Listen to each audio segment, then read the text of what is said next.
Hello, നെരിവേട്ട എന്ന ചിത്രത്തിൻ്റെ first day Kerala box office collection റിപ്പോർട്ടാണ് ഇന്ന് നമ്മൾ നോക്കാൻ പോകുന്നത്.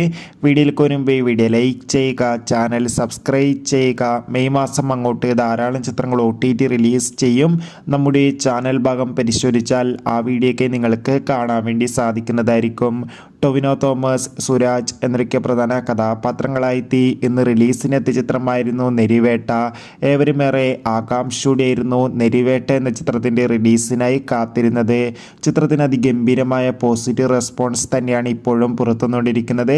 അതുകൊണ്ട് തന്നെ ഏവരുമേറെ ആകാംക്ഷയോടെ ചിത്രത്തിൻ്റെ കളക്ഷൻ റിപ്പോർട്ടും അറിയാൻ വേണ്ടി കാത്തിരിക്കുകയാണ്. ഫൈനലി നെരിവേട്ട എന്ന ചിത്രത്തിൻ്റെ first day Kerala box office collection റിപ്പോർട്ടൊക്കെ പുറത്തുവന്നിരിക്കുകയാണ്. ഇന്ന് ആദ്യ ദിവസം മികച്ചൊരു ബുക്കിംഗ് ആയിരുന്നു ചിത്രത്തിന് കേരളത്തിൽ നടന്നത്. അതുകൊണ്ട് തന്നെ 2 കോടിക്കടുത്തുനിന്ന് കളക്ഷൻ നേടിയെടുക്കാൻ വേണ്ടി സാധിക്കുമെന്നാണ് ട്രാക്കിംഗ് റിപ്പോർട്ടുകൾ സൂചിപ്പിക്കുന്നത്. കാത്തിരിക്കാം ചിത്രത്തിൻ്റെ കൂടുതൽ ബോക്സ് ഓഫീസ് കളക്ഷൻ റിപ്പോർട്ടിനായി.